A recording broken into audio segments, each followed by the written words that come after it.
Calling to order the Buildings, Facilities, and Capitals Expenditure Committee of December 3, 2020. I guess we'll just wait 1 minute, see if Fred can connect before we get started. Sorry, it's taking me so long here. Oh, so you can hear us, Fred, right? I can hear you now. It took me forever to get in on the feed There you are. for the audio. So. All right, we'll just start with the Pledge of Allegiance. Pledge of Allegiance to the flag To the flag of the United States of of the America, United States of America, to and the to republic the republic for for which it stands, one nation, nation, under God, under God, indivisible, indivisible, liberty and justice for all. liberty and justice for all. Thanks, everyone. This meeting is being recorded and will be available on WHCA Local Cable's website. Public meeting has been temporarily suspended due to Governor Baker's order. If anyone wishes to address or respond to anything discussed presented in this during our meetings, they can feel free to email me at dcodero@whitman/ma.gov. All right, so we'll get right into it. New business. With the appointment of Fred Small as a permanent member, I reached out to the Whitman-Hanson Regional School District Chairman to see if they wanted to appoint a liaison. They responded back and stated that they will take it up at their next meeting.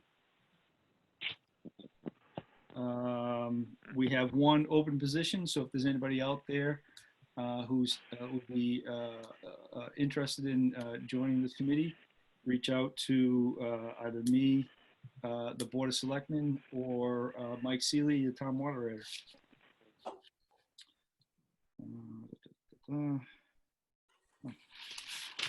Communications, there's none.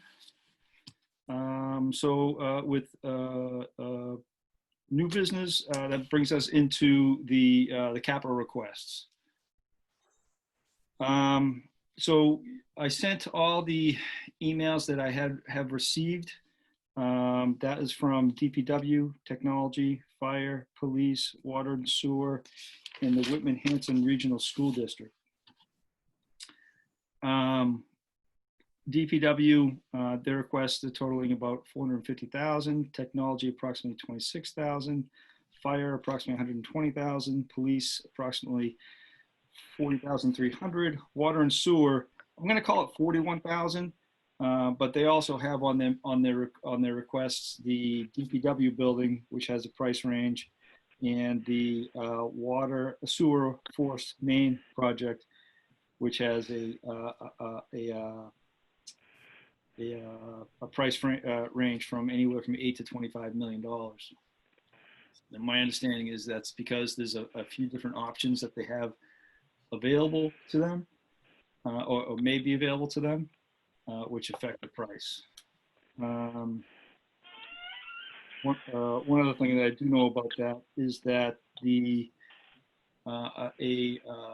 legislator that represents the city of Brockton has requested to be involved in this project because of some, the way it's described to me is some potential wetlands and conservation. Thank you. Issues that may arise in that area. I don't know, Bob. I don't know if you know any more than that. I don't know if that's gone any further than that. Are you aware of anything? Well, I do know that the wooded area that this needs to be replaced in is all overgrown, and they're going to have to cut down trees. And if it's within 100 feet of wetlands, then they're going to have to file. If it's within 100 feet of wetlands in Brockton, they'll have to file there as well. Right. So this goes back Dave, to the original indication. So is it really just like a notice of intent for wetlands issue? Is that basically? Yeah. I think basically it would be a hearing in front of conservation in Brockton So if any engineers involved will have to file the appropriate paperwork, or so they can get an order of conditions. And they'll have to put down the silt barrier and all that. All right. Justin, did you want to add something? Yeah, I was just going to say, Lisa Green and I were on a call with Mass DEP and environmental partners, along with the legislator in Brockton and a couple of stakeholders over there. This was the initial, this is the plan for the path. It's going to follow the existing easements. They've overgrown. It may require some meetings with the Conservation Commission. So that was where those initial concerns were raised. Right. But my understanding of easements is if there's an established easement, doesn't that almost supersede any other issues that may be out there? At least the proposal on this, and I'm actually not too sure on how it's going to fall, but the proposal is to run a new force main alongside the old one, at least 2 of the 3 options. So it may change some of the boundaries, distance from the. Right. I've had experience with easements in regards to petroleum pipelines, and essentially, if the easement is written up properly on the front end, that allows for the pipeline owner to access and what's the word I'm looking for, and perform construction without any hindrance. Even if it wasn't within a wetlands area, because those. In my belief, my belief is that they'd be able to repair the existing pipeline or make major changes to that, but running a new one alongside it could get into this. Right. Yeah. If it changes the borders, yeah. Well, hopefully maybe the easement's wide enough that wouldn't be an issue. All right. It's likely that the easement is wide enough, but the order of conditions that was originally issued for the installation of the sewer line has now long since expired, and the wetlands locations have likely changed. So just to start as a new project, they'll have to file. All right.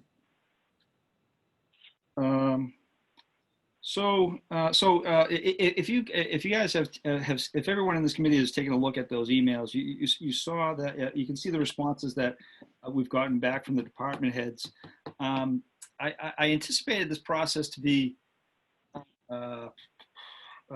less than the best organized process based on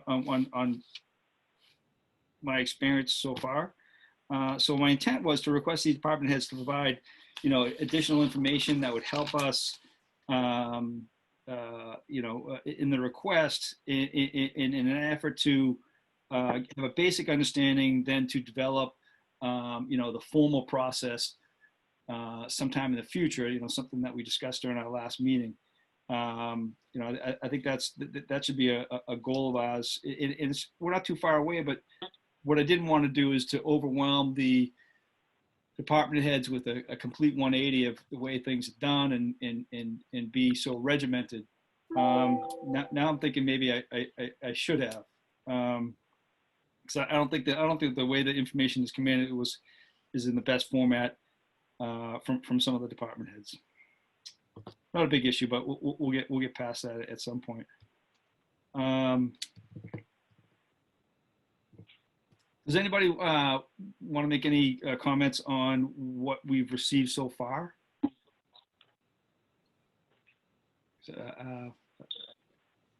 Josh, you speaking? Josh, you're muted. Sorry. I guess I'm looking for, what are you looking for specifically? I guess from your comments, it sounds like you want sort of, you want us to create a template, if you will, as far as to what we're looking for data, so that it's consistent across the board from all different departments, which makes sense in a way, to be able to understand what it is that is being requested, why it's being requested, and how it's being funded, and so on and so forth. Exactly. The state has a guidance document out there that shows the template. And basically what that is it's a template request. And then that's the one form that gets amended back and forth between this committee and the department heads until it gets into a final format, a final request. that then then this committee votes on. My experience with the FinCom has been in the past that how do I say this? That when information was presented by one person, and then the department head presents his understanding of the information, there was sometimes some disconnect there. I want to try to eliminate that, and I think by following the state guidance we can do that. But I said I think it'd be too soon to get that done this year. I think we can easily have that available. We'll get it into a final format this year, and then we can start that process clean with a clean slate next year, and with all department heads understanding the expectations that we have on our end. Oh, that makes sense. Yeah, I agree. I mean, I appreciate the fact that you don't want to turn things around right now, because obviously with everything going on, it's just another thing that we have to obviously tackle. And to be honest with you, from the beginning, I try to be as transparent as I can with everything we do. I mean, I know that obviously it's a learning curve from the other side as far as to, some of the items that, the department heads are looking for. They may in the past, like I said, for the longest time, as far as I can remember, we've been doing a lot of things sort of on demand, if you will, which I think this committee has obviously realized over the past few years that when something goes wrong, we need to fix it instead of actually planning for it ahead of time and dealing with it accordingly. Right. Yeah. That's what I'd like to avoid that on demand. I think that's the whole point. At some point, we're going to, once we get this get a capital improvement plan completely organized. It's going to almost eliminate that on-demand issue, barring emergencies. Correct. Go ahead, Justin. I was just gonna say, if we plan on using the Collins Center capital improvement plan as our baseline, I think something that feeds into that would be the template we'd want to use. Not necessarily directly from the state's template, but something that feeds into what we have as a structure. Yeah, no, absolutely. The state, they have a lot of, yes. I don't like the state format other than their template for their capital requests form. But like I said in the past, East Bridgewater has a pretty good one. It just kind of provides that matrix. And then, once that matrix gets finalized, it provides one document that identifies what Whitman owns, what Whitman's facilities, Whitman's,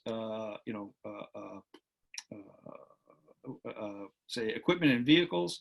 And then, once that all gets in a matrix, we can say, okay, a certain department has this vehicle. They know it's they anticipate it ending in 3 years. So boom, there's the price for that next vehicle in 3 years.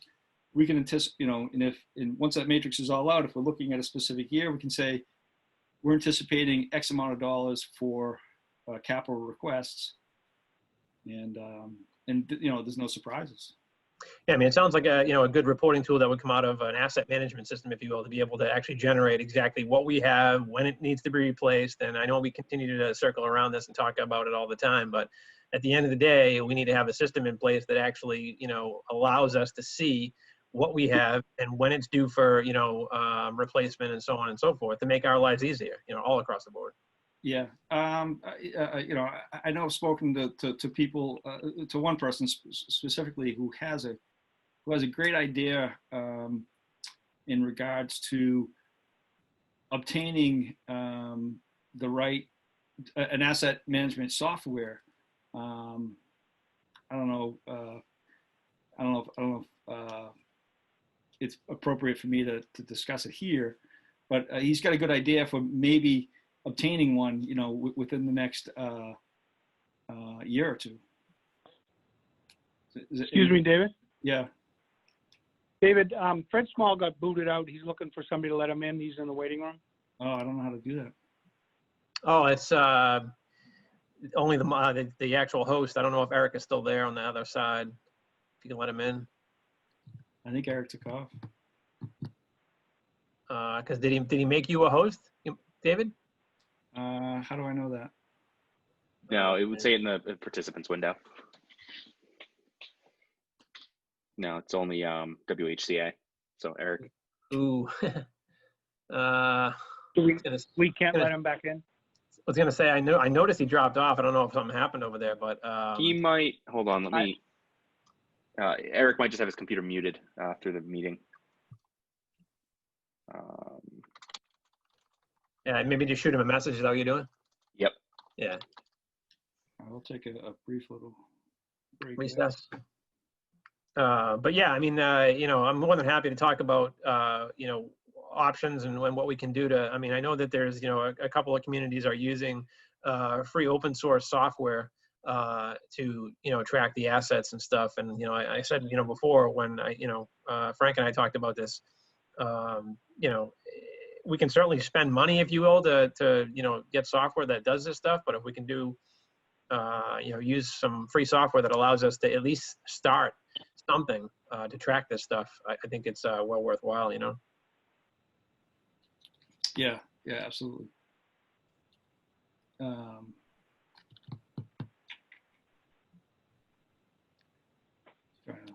Trying to go slow here, see if Fred can get back on. Yeah, did Eric respond, Justin? No. No. I'd had a question about one of the capital requests the school had sent in, but kind of hoping Fred would be here for that. Oh. Well, let me just add to the asset management. So I talked to Ernie with the high school or the Whitman Hampton Regional High School, and he has a software program called, I think it's called School Dude. Yeah, Facility Dude. Or Facility Dude, and that has an asset management appendage to it, so it can do all types of asset management. And then him and I talked to the software rep, and we have a certain amount of I want to call it, it's kind of like a hierarchy of the schools, and we can actually include some of the town buildings in there. So for asset management, so you create kind of a pyramid chart with that, and you can drill into every building with the asset management on there. And really all it is it should be incorporated with the school systems, obviously the mechanical equipment and the equipment that has a life cycle that gets used pretty frequently. But I think also what I've done in the past is incorporate this with new buildings with either, the DPW or something like that, roll this into the project also and have the architect or the engineer actually be responsible to input some of the data into a asset management program. We've done that before, and they can actually have the drawings that are associated with whatever apparatus it is, whether it's a vehicle or an air handler or a pump or whatever it is. So there's a lot that can go into this, and we can throw a lot of this, and it should be thrown a lot on the design with the design fees. That they should incorporate some of these things also. So, I mean, those are some of the things that I've done in the past that really do work. I don't know how I mean, we've talked about these things kind of before, and the biggest problem with it isn't buying the software or getting a free platform to put it on. It's the data input. It's the data entry. It can be a monster. It can get way over a lot more than what you could envision. Because, I think I agree with you. I mean, I don't want to interrupt you, but we entertained and I believe signed an agreement with Facility Dude, like, I don't know, a couple of years ago, and it was never used to my knowledge. I actually might have been part of a grant, to be honest with you, I think, but it was never continued because frankly, I can't remember, the entire scope, but I'm fairly certain that it wasn't it didn't have the functionality or the features that the town was looking for, is I think from Frank's feedback. I could be wrong, but I believe, again, it was part of a grant we received to actually have it for, I think it was a year or two. It was actually when Greg Enos was here as the assistant town administrator. But I do remember, the sort of setup was done initially, but it was never, it never took off. And frankly, it was, I want to say the reason why we didn't, continue it was the expense. I think it was a significant cost, and the software just it didn't seem like it was worth the money, if you will, as far as to, the overall features and functionality compared to other, software that could be evaluated. Well, it's a culture that has to be, once you invest in something like that, it's a culture that you have to change.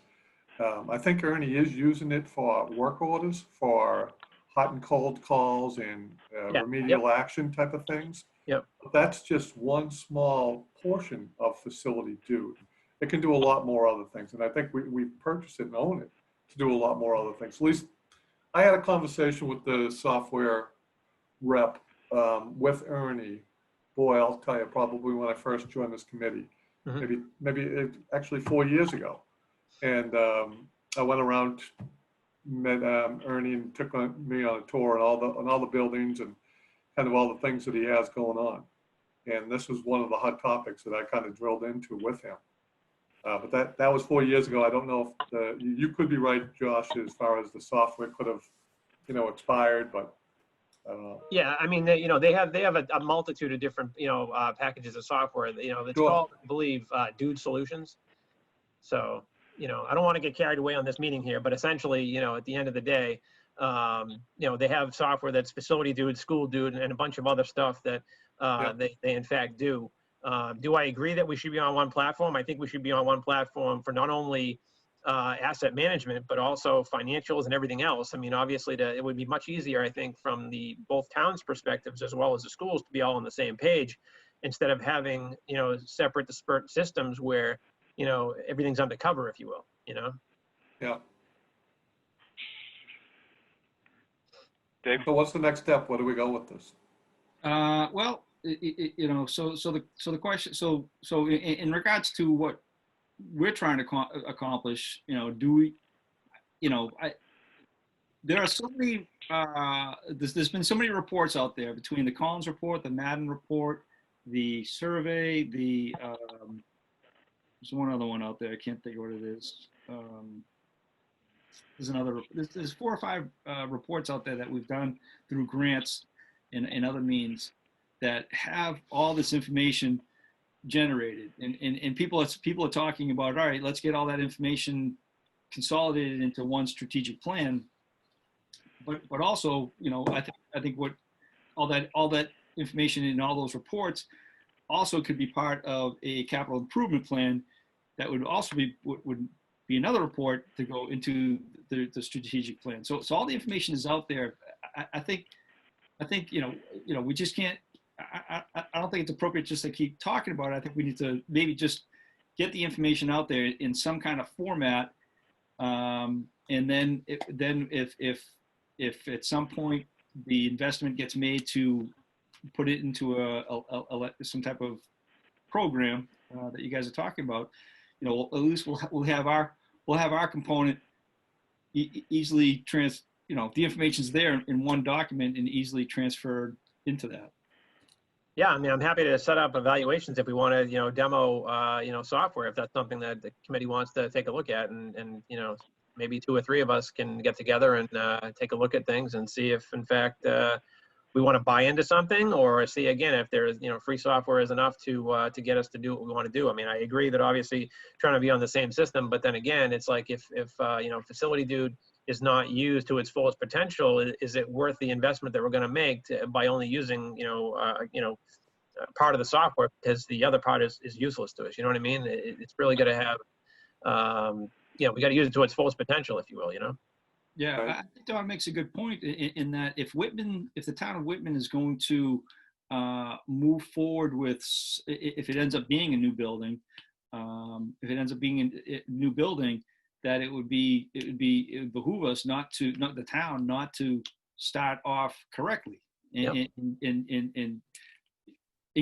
and make sure that that information gets before that build, if it's a new building, before that building gets transferred from construction to use, that we have a fully functioning program, and then Josh, you bring up a good idea, is make sure it has the ability to integrate with the school department, and then in terms of our use, have the ability to use it for every facility that Whitman owns. No, absolutely. And I think the important part here is obviously the integration part. So essentially, if you're going to require the vendor to create asset lists, if you will, those are going to have to be obviously in a format that we can ingest basically into our system. So essentially, they're going to send us a file that has all the equipment in it, with the the year, and then obviously the expected life expectancy, and so on and so forth. And then we can basically import that into our system, so it automatically creates all the assets and assigns all the dates and so on and so forth. That is 100% something that should be a requirement for any type of RFP that goes out for the actual building. At the end of the day, we're not datering, bring any type of data, and not responsible to put those lists together. But at least before the building is actually occupied, you at least have a vision of what we're dealing with today and what's going to be required to be replaced in 5 or 10, 15, 20 years. Well, I don't know if anybody's, and I don't want to go crazy with this topic, but I'll just, my last tidbit on this. I don't know, maybe Dave, maybe Bob, maybe even, I don't know if maybe Fred has, I don't know. But has anybody heard of a software program called Procore? It's pretty common in the MEP, architectural, structural engineer type of database, where it's all web-based, and all the documents, every single document, whether it's construction pictures, whether it's whatever, end up in this one database. And it's kind of like Microsoft Asset, but it has a bunch of different folders, one for drawings, one for pictures, one for components, and the engineers typically all use this now. So there's very few big jobs like a new middle school that would actually be hard paper. Everything's PDF now, and everything is through Procore, and it's kind of an engineering type of way to share drawings and information, and it's really something that we should probably look at, especially when we have two decent sized projects, with the middle school and the DPW that are right around the corner. And we should, in whatever engineering firms we have or use, I'm sure they're up to speed on this project. Just think of it, if first you start off with whether it's a civil or a structural engineer, and then you have an architect, and then you have the MEPs come in on board, and everybody has, a little bit different format. Some use AutoCAD, some use, Revit, some use whatever. But this platform is an easy way for everybody to share information, including the owner or the customer. And it's a great thing. It keeps all the data, everything documented, keeps the meeting minutes, everything to do with the project. And it's called Procore. Yeah, it looks like it's a project management software, I think. It's really, it's the leading industry standard right now that everyone's using. But I think that in itself would be maybe something that's provided, or at least we could have accounts set up maybe in it. Maybe it was posted or paid for by the construction company or the company that's actually dealing with the building, and obviously shares the resources with the committee, if you will, so we have insight into what's going on. But I'm not sure if we're up to I think, again, it's a topic. Take a look at it, Josh. Take a look at it. I think you'll like it. Mr. Chair? Yes, right.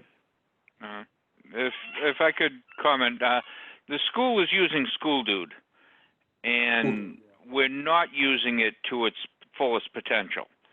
The original envisionment, at least it was my vision at the time, and I think we've been on it about 4 years now, was that Ernie would be able to generate a work order for room 102. And if it was a bad ballast, the technician would be able to look in their warehouse or look in the program, charge out, so to speak, the bad ballast. So he's replacing it with a new one. He has the right part. He goes with the right part to the classroom, removes and replaces, and now it shows an inventory that we're down one ballast. That was the big envisionment. And then you have the reporting aspect, what you spent on that room, what's commonly gone, and you can compare it to other rooms, and you know what you spent not only by school, but by actual classroom, hallway, etc.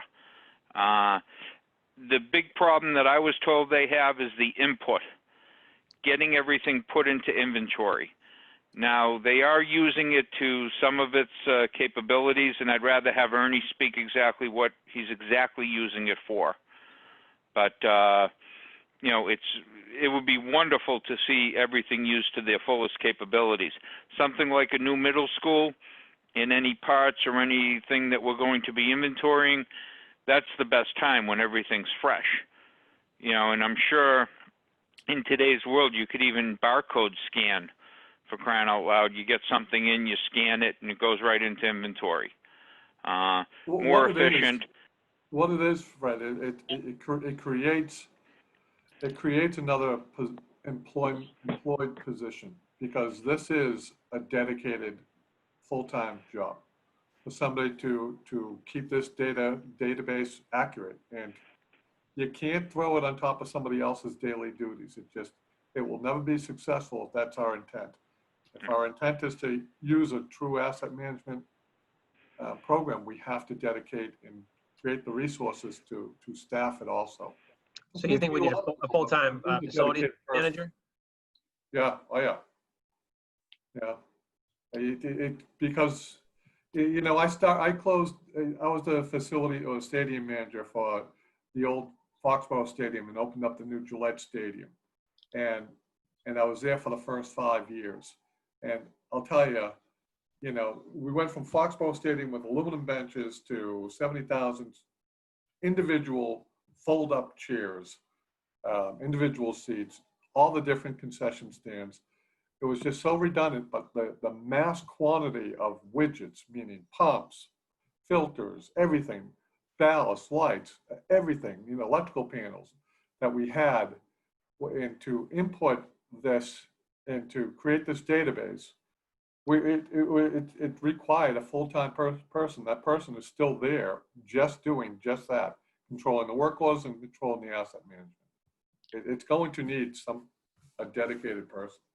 So you can't just buy the software and forget about it and hope it's successful. It'll never be. It has to have commitments of the resources of staffing. Okay. So that subject has been coming up in different meetings.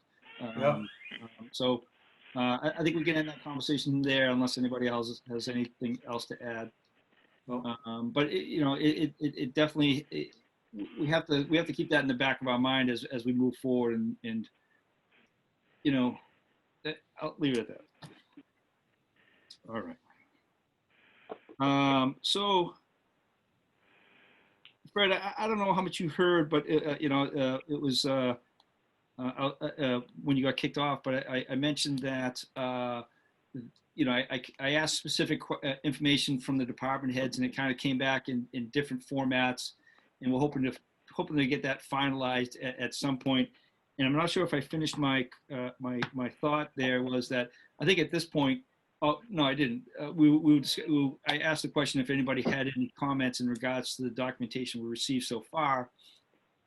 Nobody had, unless I'm wrong. Nobody had any. Go ahead, Justin. So on the stuff we got from the schools, I just had a question about the Duval roof repairs. It seems to come up all the time. We have appropriated like $400,000 somewhere. I just want to know if that's been expended before they get another 100. I thought it was 500 and change that we had sitting in an account right now. That was my understanding. Okay, yeah, not 500. Okay, and it hasn't been spent. What that money's being utilized is to, you know, deal with leaks as they occur until such time as we can either do an accelerated grant or perhaps an earmark. Our state rep did have an earmark in, as well as Senator Brady. for, I believe it was $700,000 or $800,000 to get the roof repaired for us, or assistance in getting the roof of the EFA system repaired. That was turned down this year. I mean, there's no money at the state level. You know, we were sort of expecting that, but you know, she did give it the college try, and Senator Brady did give it the college try. That being said, we'll see what the accelerated grant program is for next year. Last I knew, it was still at 27 years that they had elevated it to, so now we're up to 21 years. And we'll also ask our legislators to refile for something. I don't know if FY22 is going to be any better than FY21. I mean, heck, as a school system, we still don't even have a budget from the FY20 that we're in right now, or 21 rather, that we're in right now. So. Yeah, but I mean, specifically on the Duval Elementary capital appropriate or capital project plan that the schools have submitted to us, there's a request for $600,000 to repair the roof that we know we're waiting for MSBA matching funds for that, and then $100,000 for roof repairs requested. Both of them show 0 approved. I just want to make sure the schools know that there is money in an account somewhere to do these repairs as needed. Oh, Ernie's well aware. So okay. As we get that wind-driven rain with that leak, he identifies where the leak is and utilizes those funds in which to make a temporary repair. All right. So.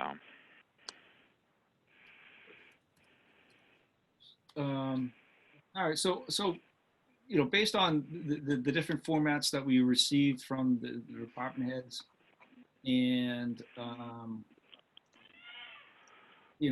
I think there's more questions out there than I know. I have a bunch of questions out there that just can't be answered at this point.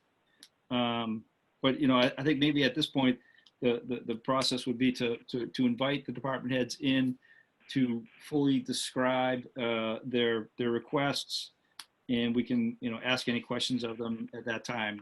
Does that seem appropriate to everyone? Absolutely. Okay. Yes. All right. So I would just ask that I'm still kind of confused on that school one. I saw all the matrix boxes, but is there one that has specific requests for this fiscal year?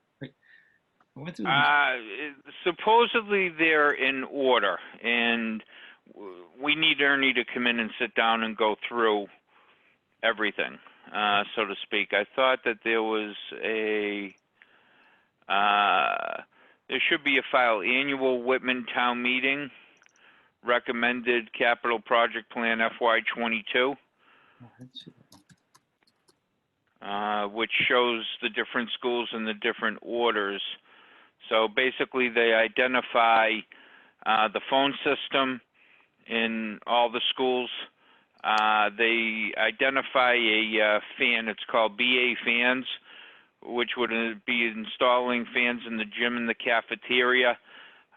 These are gigantic fans that move an awful lot of air.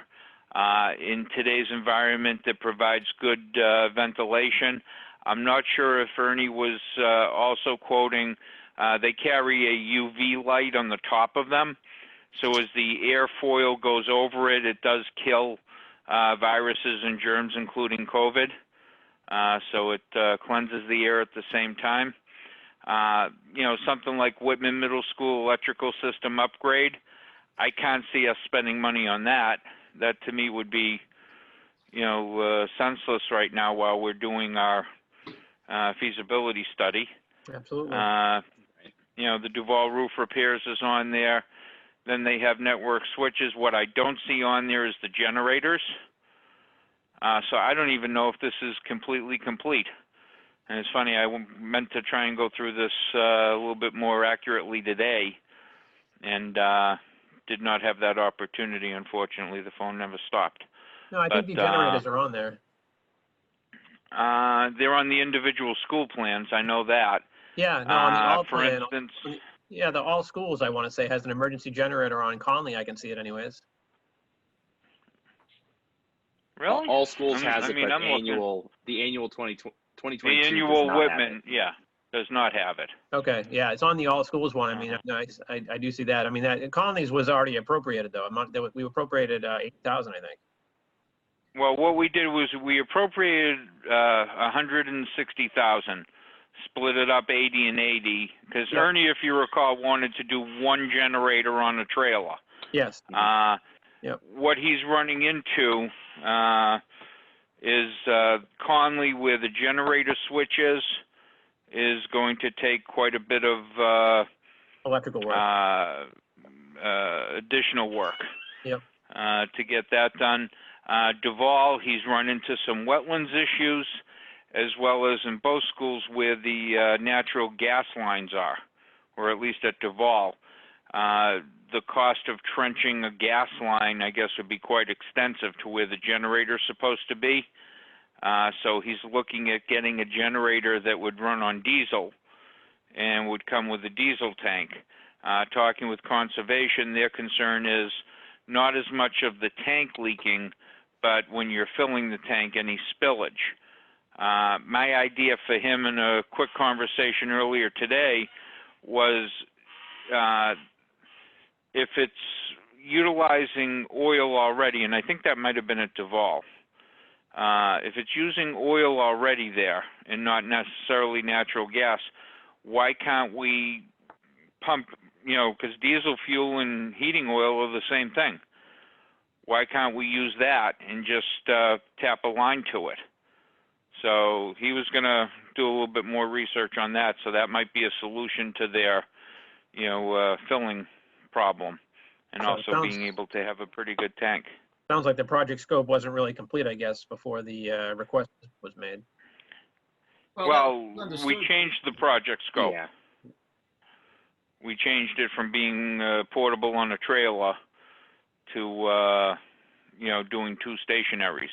No, I know, but I'm just saying the he said- assessment of the actual building, or the grounds, if you will, were not fully evaluated before the money was actually requested. Well, they were evaluated for the portable, not for a permanent, fixture, so to speak. So he's in the process, but he said Duval, we're looking at 120 grand probably in his mind at minimum. He's going to get a firmer number. Conley, I believe they've hired either Conley or Duval. I'm trying to read my own notes. They've hired Garvey to do the engineering study so that they'll know exactly what they are looking at and, where they can place it, et cetera. So they are in play with that. Hopefully within the next, 3-4 weeks, they'll have a much clearer understanding. Part of the problem is also they got everything very late.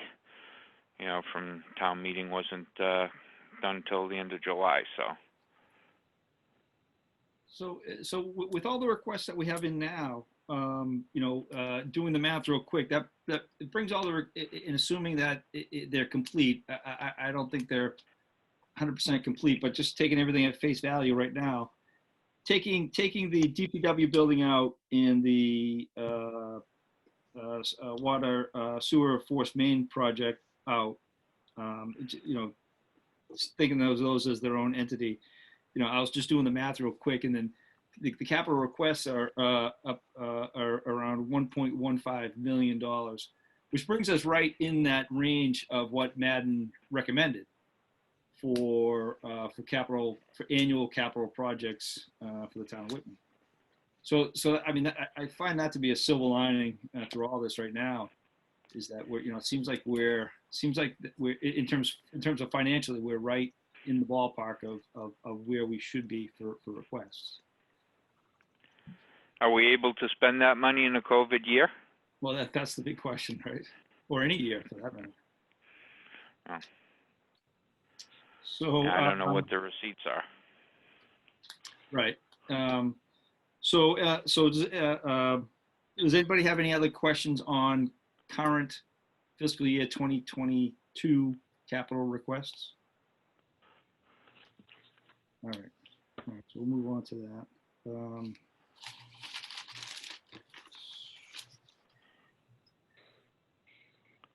All right. So we'll forego the interim town administrator report. She's not here. So the FinCom report, where the FinCom is still in having department heads come in for discuss their line items, their Article 2 line items. Right now, based on the requests, take this with a grain of salt. It's still right now the Article 2 is over the levy limit. That always happens at this time until you're able to pare down and pare down the Article 2 with specifics, and with the receipts being finalized, tax rate being finalized, and then estimated receipts for next year. So those three things go into play in terms of what we have to spend for next year. So typically what we have at the end, once Article 2 is complete, we do typically have about $1 million for capital projects. But this year's I don't know how different it is. In talking with department heads, the only departments that have had significant costs regarding COVID is the fire department and the school district. Significant costs. So, and then we're hoping that a lot of those costs get reimbursed through Plymouth County, who received the federal funding for COVID. So if we receive what we request, essentially we're normal in terms of a budget, for lack of a better term. So fingers crossed that keeps working. I spoke with Ken Lytle during our finance committee meeting, and he mentioned that maybe today he was. I think today, this week, Plymouth County was meeting to vote on approval of our requests. One of those requests included the ambulance that was going to be that was purchased to be used specifically for COVID, until which time COVID is no longer an issue. They were supposed to vote on that. I haven't heard. I don't know, Justin, if you've heard whether or not we received anything. I haven't heard yet, but I'd ask Ken to send the entire board an email once he got notification. So yeah. So that's right around the corner. Determination. So we're if Plymouth County. So two big things from the fire department is the ambulance and overtime. If Plymouth County decides not to reimburse for the ambulance or overtime, that money is going to be taken right from our general budget, and that's the big question of COVID. So that's how our budget will be significantly affected. Yeah, it sounded like the ambulance was being approved. I mean, they didn't say 100%, but they did approve our second submission, which I want to say was like around 64,000. I think there's a total of 7 submissions that are out there, I want to say, that have been submitted to them. And I believe it was in either yesterday or today when they actually do their, you mentioned, vote to obviously whether or not that they were going to decide to cover that or not. And I don't want to say for sure, but from what we can tell, it's going to be covered. So right. So that'll be huge. So that kind of brings me into segues into my next subject regarding FinCom. So some members on FinCom and the fire chief, they have a misunderstanding of the new ambulance account. I know we discussed this a lot during this committee's meetings in regards to what that account should actually represent, and it was Madden's recommendation that you could start off with large purchases by since you're eliminating the ambulance account for and putting that back into the general fund. now you didn't want to be surprised by a large purchase, i.e. the ambulance, every X amount of years. So the thought was to, find out how many years we had for the anticipated for the next purchase, make equal payments into a line item, and that money would then be saved in a separate account. So when that ambulance is ready to be purchased, we have the money. We don't have to significantly affect the budget by taking, I forget how much an ambulance is, hundreds of thousands of dollars at one time. It's incremental. So what I attended the meeting with FinCom, and they had a misunderstanding of that. That is now a new account to be used for anything that the fire chief believes is necessary. I didn't want to get into it was too difficult to try to explain to them why they were wrong. So I didn't get into that, but I do have concerns that the fire chief does have a misunderstanding of what that account is for. He did bring up, well, what happens when this new ambulance comes off of COVID and can be used for everyday use. Then now he's got 3 ambulances. He doesn't need them, and it affects the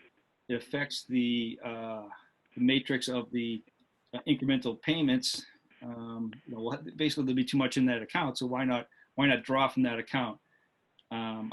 Me personally, if he wants to include all reoccurring costs in that one account and and maybe have to increase that number a little bit, turnout gear is one I could think of. Breathing apparatus is another one. If he wants to do that math and say, okay, well, I want to use this for these 3 items that are always reoccurring, that the town's responsible for paying, and the math is this, then maybe that's a discussion worth having. But I didn't bring it up during the finance committee meeting. So Dave, on that, while you were talking, I pulled up Madden's recommendations and the town meeting article that we voted. So Madden did recommend using it to purchase ambulance as well as turnout gear, 3 sets of turnout gear every 3 years. And then what we voted was a reserve for appropriation ambulance account to be transferred to set account for the future purchase of an ambulance for the fire department. Right. So it's somewhere we dropped one of the suggested uses. Well, the fear was that, if you remember, was that the language that Frank had brought forth to this committee for us to vote on was too vague's not the right word, too generous, I guess, and too open-ended, I guess is a better word. Yeah. And our fear was that it was just going to turn into another ambulance account that put money aside, and no other department was going to be able to utilize this money. So maybe we change that, and it's just going to take a little math in terms of what reoccurring costs he has, and do that math. I mean, we have a technology stabilization account for technology related items. I mean, there's probably like $10 in it right now, but I know what. Yeah. So right, but right. So I think bottom line. Yeah. Bottom line is he wants to be able to use this money that we're not going to spend right now on an ambulance. He'd rather use it for other things. Can't blame him. I don't know that that's the intent of that line item, but per se, if you funnel money back toward the fire department, for instance, as Josh was just saying, technology stabilization. I'm sure there are technology items that the fire department could use, to be spent on, that would be a real expense that you'd be spending in the very near future. Maybe you let them be the beneficiary of those funds, or, and then the town becomes a beneficiary because you're not having to spend it out of other resources. Right. If you remember, the history of this is that we had an ambulance account where all ambulance receipts stayed, Yep. and then the town had to vote on taking taking some of that money from the ambulance account to the general fund. So now, due to restructuring, now all the money from the ambulance account goes directly into the general fund. So so there's no need to take it anymore. But now, the fear, so now we wanted that account to be more representative of what is actually needed, not just a fund with a lot of money with no access to it. Yeah, it sounds like And the you're other thing trying could to, be, I guess, control the purchasing better and know exactly, what's being purchased out of it instead of actually having, this is for everything, including ice cream. I mean, for instance, obviously, if, there's specifics as far as like, I think John Madden mentioned, the ambulance in addition to turnout gear, if there's specific items or whatnot. But then again, I mean, there could be other, critical items that Fred had mentioned. And at the end of the day, do you want to really restrict, what can and cannot be purchased in the event that they do need something? At the end of the day, if they do need something, they're going to have to buy it one way or the other, whether it be through expense or whatnot, and whether they need a transfer at the end of the day, from the end of the year from the finance committee is up in the air, Yeah, I don't think restriction is the right word. I think what we're trying to do is to keep the spending level and avoid big spikes. And, well, go ahead. the other thing too to be real cognizant of is I think we're seeing diminished billings, in the world today. Insurance companies are paying less, even though runs may be up. There's a lot more people at times that aren't paying their bills or can't afford to pay the bill, and the insurance company has, cut back on what they're willing to reimburse. So that fund may not be growing as quickly as it was historically when it was, the Reserve for Appropriation for Ambulance Fund. Just something to keep in mind, I guess. Yeah, and not every purchase can wait until a town meeting. I guess that's the other caveat is unfortunately stuff does come up and. Yeah, I'm afraid. I mean that's like that's the local receipts issue right now, right? So local receipts is likely going to be down. You can kind of take the ambulance money coming in and consider that as local receipts. I mean, I think we're all hoping right, for. But if you expound that. Yeah, I think we're all hoping for a significant economic recovery act that'll hopefully, help all the municipalities balance themselves out, if you will. Once our presidential situation gets underway in January. Right. All right. So that's all I had in regards to that. I mean, maybe that's I'll call the chief and ask him, what if he can provide that matrix, and maybe we revise that article to if the numbers are aren't astronomical, maybe it makes sense to change those numbers to again keep spending on a level where he mentioned a new ladder truck, something like that. What happens when he needs to spend one of those, but buy one of those, but a new ladder truck, that's a funding source that probably wouldn't wouldn't be 100% taken out of the general budget. I'm assuming there would be borrowing associated. We finance those. Yeah, it's not a. Yeah. So I don't think that that's not really so something like that wouldn't be included in this matrix. And would it be possible for us to select one matrix, give it to all departments, and say this is what needs to be done, so we're always looking at the same document? For instance, what we have from the schools, this school, that school, another school, and all schools, and Whitman Town Meeting FY22, and everything's all different. That's what we just talked about. Yeah, we talked about that. I don't know if you were maybe not. Maybe you fell off the meeting. I don't recall exactly when, but I know, correct me if I'm wrong. I think we talked about setting up a template and basically handing it out, and this is a standardized template across the board so that we're all looking at the same thing and we're all on the same page versus having, 2 columns from one and 3 columns from another and, confusing ourselves amongst everybody else, Right. Yep. Yeah, right. In fact, my goal was to I have a vision to follow the state guidelines, But I think, if we were to just flip that and start today, I think that would have caused too much work on the department heads and would have been too much of an issue. So I wanted to ease into it. And basically the easing in is just making our work a little more difficult. But I think what we'll be able to do, we'll be able to start with that template next year, and it will be uniform. For example, I would anticipate that, we have one form for everybody. Here you go, send it in. That one form for that one capital project then gets revised as it goes back and forth from this committee to the department heads and back. And one consistent matrix would be great. Right. But and I do know we had discussed that in the past, Josh.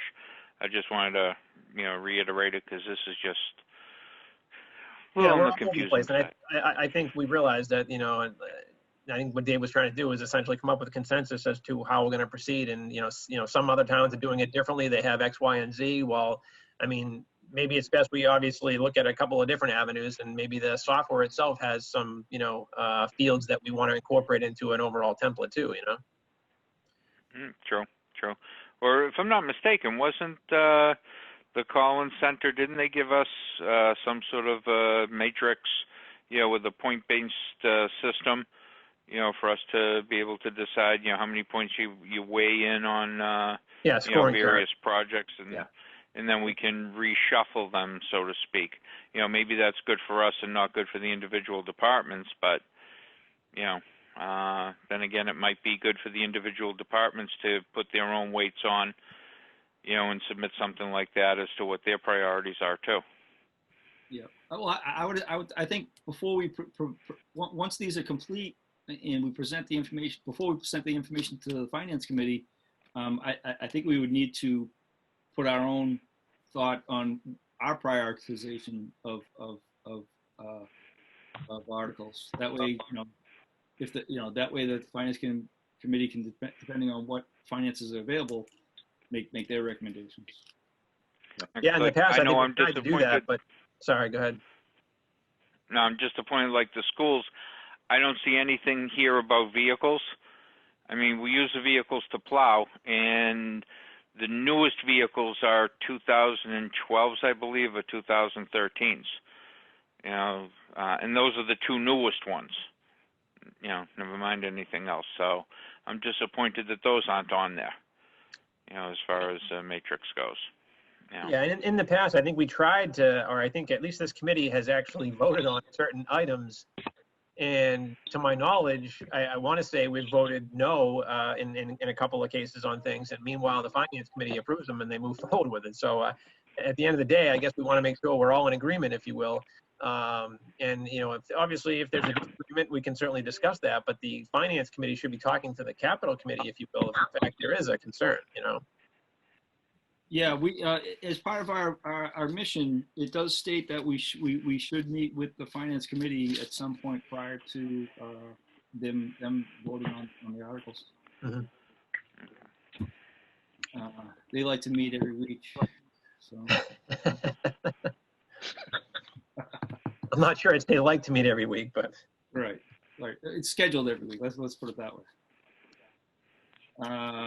All right. So does anyone want to speak on behalf of current capital projects that are ongoing or may have been completed for fiscal year 21? Fiscal year 21. Yeah. Josh. Yeah.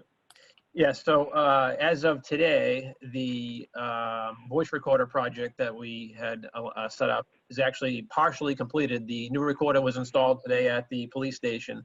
So that part of that project is done, and the other part is obviously still in process when we have to eliminate the voice recorder at the fire station now and consolidate that into the recorder that's now at the police station. So I'm happy at least we're halfway there, and hopefully, by the end of the year, we'll be fully there. So Was that project one of the requests to Plymouth County? no, that was before. Yeah, it was on the town meeting previous, I believe, and we just We didn't submit it because I don't think it would be something that would be covered necessarily through the CARES Act. But we just actually got the equipment delivered because of that. There was a significant delay just because of all the stuff now. The demands are, extravagant considering the time we're in, Yep. Trying to think off the top of my head what are the ones out there. The fire department. Bob, you still there? Yeah. I'm here. Do you know if any of those repairs to the in changes to the fire department occurred? None of the interior things have been done. David, I did send you a new quote I received for the roof at the Armory. Yeah. I don't know if you got that today, but I had just received that late this morning, and it's I think that's the second price we have. But this one was to include more work, and it's about $35,000. Yeah. But as far as the fire department goes, none of that work has started. We're still getting quotes. Okay. All right. Actually, for Bob, I have a question. Dave, if you don't mind. Go ahead. Yes. So the roof of the Armory, and I don't remember if I've said this at this committee or another meeting. The Armory would be a historical building. Starting in fiscal 22, we'll be collecting money toward the Community Preservation Act. That money could be used to preserve the roof of a historical building. So there would be a dedicated funding source if that work could be delayed about a year. Something to consider. Yeah, I think we could do repairs sufficient for that. But we did take a look at the gutters over there, and they're failing. So that could cause some deterioration of the masonry. I think we've been putting this off for about 6 years now. So it's my recommendation that we get to it as soon as we can. Okay. There's no shortage of other historical buildings that need work, right. So. Yeah, I think we have other work we could do. One of my favorites would be to put the electrical service underground downtown, but we'll see how that goes. It's funny you say that, Bob. I've always thought I've thought about that in my head of how much that would cost. What would that be? That'd be like a $30 million project? No, it's not as hard as you think. It's just we've got to get the utilities on board with it. And it's a fairly big project, but they did it in downtown Randolph. And I don't know where they got the funding for it. It might be something that Lisa is really good at writing grants. Maybe that's something we can get some help with. It could be a mass So development, you want to talk mass about works related. Like 10 million yeah, bucks? that's a revitalization. And there's a lot happening downtown. I don't know if you've seen. There's a lot going on. Like what would you like? I'm not going to hold you to it, but like what would you think a project like that would cost?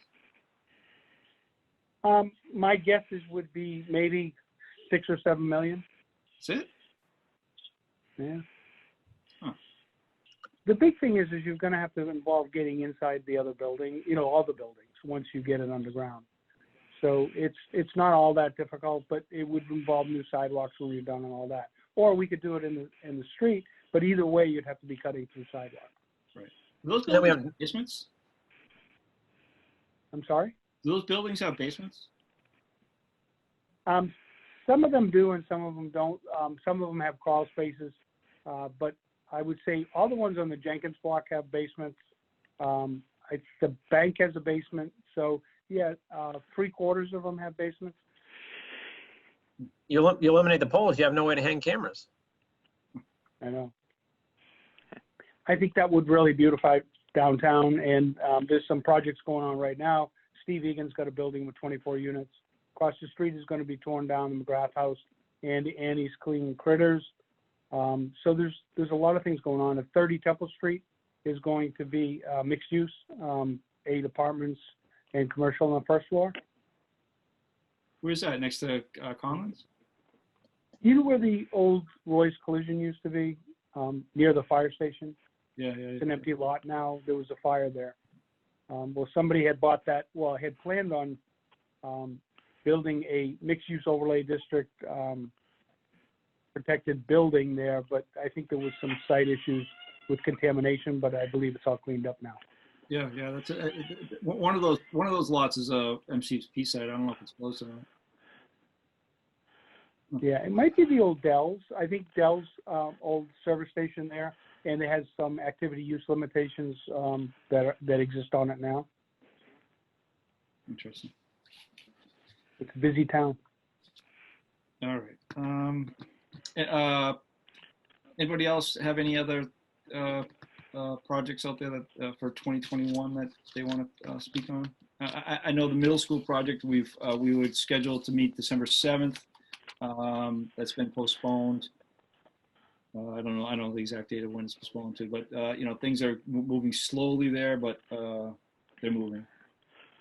Yeah, I believe it was January 7th. Don't hold me exactly to that. MSBA, there's one more meeting that's actually going to occur this week for projected enrollment that they wanted to go over and have a meeting on.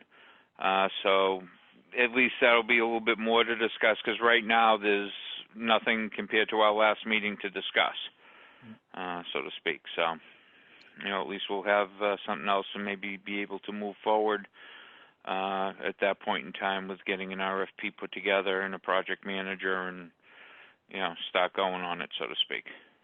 Fred, did they ever get a member of the tech team on that committee? Not yet. My personal goal is to get you to represent the town of Whitman once we get going into the next phase. Once we've hired the project manager, et cetera, I would think that the town would want their IT person as involved as possible, in town's dollars and ideas. So that's my goal. I've had some preliminary discussion about that already. They just want to get through the first phase right now. So I think, okay, we can wait a month or 2 or 3. It's cool for me. Sounds good. All right. Does anybody, actually going back to the Armory, members on the FinCom did request to inspection of the Armory building for whatever reason. So I know Bob was going to schedule that. If anyone here wants to be part of that group, maybe just shoot an email to Bob and ask if he could be part of that group. It was more of an internal inspection, but I think that might be pertinent to our committee as well. I think we lost Bob, looks like. Yeah, that's all right. I don't have anything else. Wait a minute, let me check the agenda. Yep.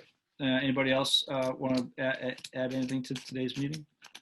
We know where the feasibility study for the DPW stands? No. So that would have been a great question for Bob. I'll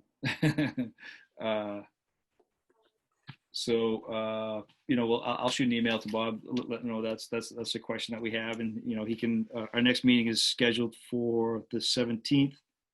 So I'm assuming. I mean, they're trying to get as much information out there to available in order to have an estimate brought forth as an article to town meeting for this May. So, that's, when you think about it, that's only a few months away, 6 months away. So I'm sure they're working pretty diligently on it, I would assume. All right. So what I have on my list is reach out to Bob regarding DPW feasibility study, and reaching out to department heads and asking them to schedule time for to come in and meet with us during one of our upcoming meetings to discuss the articles out there, article requests. Come prepared for any questions that you might have. My goal is to minimize the what's the word I'm looking for? Minimize the time we take up on department heads. I know the chair of the FinCom, he likes to get them in early, and then sometimes you meet twice. I'd like to avoid, having a department head come in twice. I'd like to try to just get the information, get them in, get them out, and move on. So So just be prepared once that comes down the road. Yeah, I think if we give a clear indication to all the department heads on exactly what specifics we're looking for, they can at least prepare, ahead of time to sort of make sure that they have all the points covered, if you will, so that we're not wasting their time or our time in the fact that, they're missing a few things, and obviously they have to go back and get them, and it may take another meeting or so, All right. Well, with that, prepare questions to send to them. Is that kind of idea? Well, I'm not sure if it's that, or like I said, what are we looking for specifically from them as far as, like, I guess this would be sort of building our template, if you will, looking at, what specifically we're looking for in general, so that they have the information they need in front of them, whether they need to do research or they need to get numbers or whatever it might need, be. If you're looking for a general, statement as far as to what this is for, why we're doing it, and so on and so forth, it might be a little bit easier for them to provide to you, at a, once-on meeting. But I'm just saying, if, you're asking them for information at the meeting that you're talking to them on, they may need to obviously refer back to, do other research, Well, right. So, for example, technology. There's three requests out there: stabilization and a copier for each. So, right. So the types of questions out there would be, did the prior one lose its lifespan? Those types of questions. Are we comfortable with that number? And then where would you anticipate that? I forget if technology provided it. Where we would anticipate the funding source coming from. Right. And that was the I guess confusing question to some, because I did get a couple of emails and calls from the department heads saying I'm not sure what they're looking for. And it was more so, I think, that some of the department heads, we've had transitions from time to time, and is it up to the department head to specify what source, or is it up to the committee to sort of define that, if you will? Other than obviously from a technology stabilization, or maybe from the ambulance side, aside from those departments, I guess, do you give the department the choice, if you will, where to pick it from? Or do you say, let the, building and capital committee ultimately make the decision on where it's coming from, whether it's coming from free cash or raising and appropriating, or, something else? Right. Well, in regards to, our mission statement, looking at it here, it doesn't really say, it doesn't say, evaluating town facilities with assistance of town, blah, blah, and presenting projects and funding requests for town meeting. I don't think it really says, that it's the responsibility of this board to determine where it's coming from, but I would assume, so, I don't know.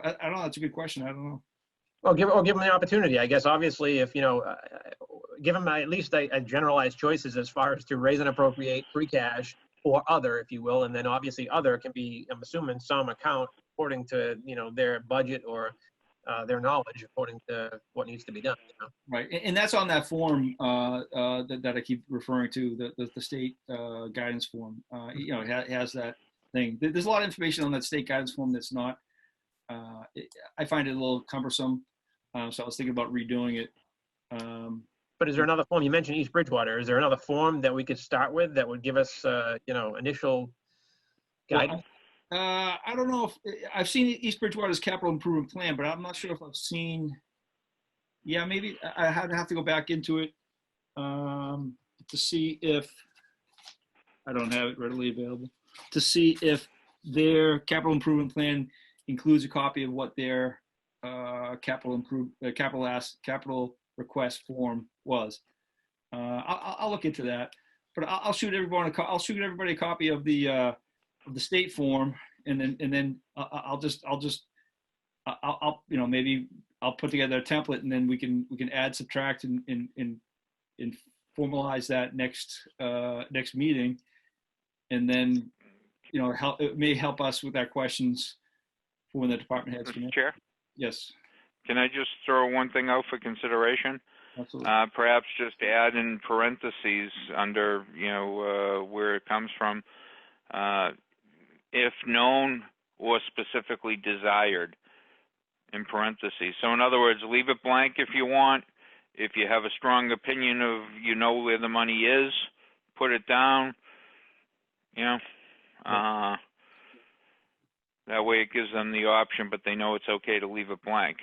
And then I don't know if it would be, you know, the charge of this committee to state with 100% certainty, but it could be recommended to the FinCom and recommended to town meeting that this is where the money comes from.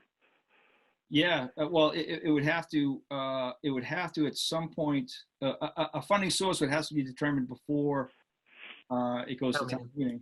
Yep. So, you know, I would think a funding source, we would want to finalize the funding source prior to meeting with finance committee, and then they could come back and say, well, no, we just, you know, agree, disagree. Mhm. Josh, did you have another question? True. Yeah, sorry. I just wanted to let you know we're on the final stages of our redesign for the visual budget. So hopefully we'll have some better insight into the overall budget. And I think we're scaling back 10 years, I want to say. So hopefully we're going to have like 2010 through 2020 in a more granular breakdown as far as the town's concerned. And I'm hoping that we'll be able to, again, work more closely with the schools to be able to gather that detail and provide it to the community. Sorry, what's the visual budget? What is that?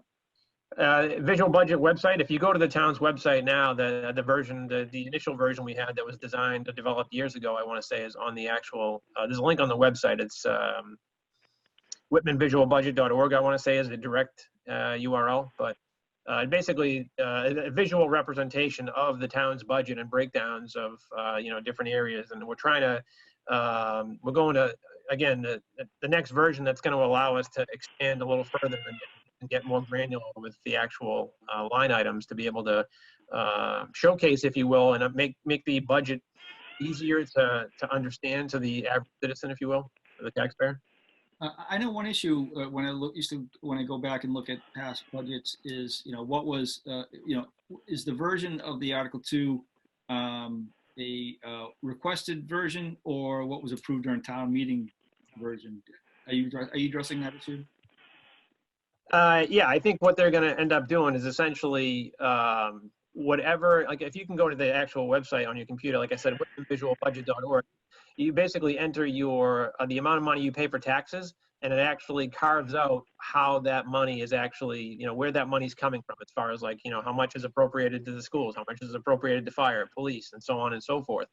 I'd love to get, into real deep details, but it might not be something we can, do with the particular site. But if you go to, like, I think Arlington and a couple of the other communities that really use it, there's actually a school district, I forget the name of it, but that actually literally breaks down their entire budget, school, like building by building, personnel, administration, facility, like everything, soup to nuts, if you will.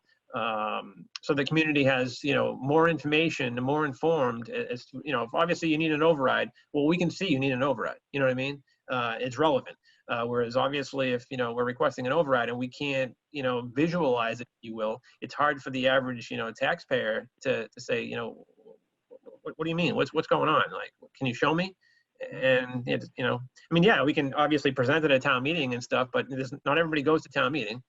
And it would be nice to be able to actually see that information in a more readily understandable format, if you will. Matter of fact, we had looked at this company, if I'm not mistaken, a couple years ago, and they gave us a free trial for 30 or 60 days, and there's a lot of information that they pull. Data mining, they just mine all sorts of data from, public information and sort of put it together in a very nice, easy way to read it, so to speak. Yeah, I mean, there's a couple of companies out there that do it. I want to say you might be talking about OpenGov, but this is. Oh, yeah, you're right. You're exactly right. Yeah. So we're not using OpenGov. I want to say it's visual government. I don't know off the top of my head, but at the end, I just wanted to let you know, like I said, that there's another version coming out that'll hopefully help us present this information as far as project wise. It'll break down the projects and the associated costs, and you'll be able to see the details. So interesting. All right. So one last question on that. So when you say projects, so any project that is currently open or has Past projects. that has remaining isn't fully paid off yet? I'm not sure how if we're gonna display like, available balances, if you will. I think it's, more so, the appropriated project with the associated cost. Again, I'm not sure. The more, sophisticated we get, the more, our requirements are into play. And I don't know how deep of a dive we can do as far as, because that information would have to be updated fairly consistently, and which we do. I mean, we're going to obviously update it. I think, working with Ken, we're going to try to keep that as up to date as we can, but it's not something that's going to be, directly changed every single day. It might be something that's, refreshed once a month or once a quarter or whatnot, just to give, everyone, again, a general overview of the budget, how it's, carved out, if you will, according to your taxes that you pay. And then, any capital items that are approved at town meeting would certainly be something that would be listed on there. Interesting. All right. Any further questions on that? Any other questions, concerns, comments? All right. I'll entertain a motion to adjourn. So moved. Motion by Fred, seconded Second. by Justin. Roll call, Josh? Yes. David, yes. Aaron? Yes. Justin? Yes. Don? Yes. And Fred? Yes. All right. Thanks, everyone. All right. Thank you. Have a good night. Have a good evening. You too.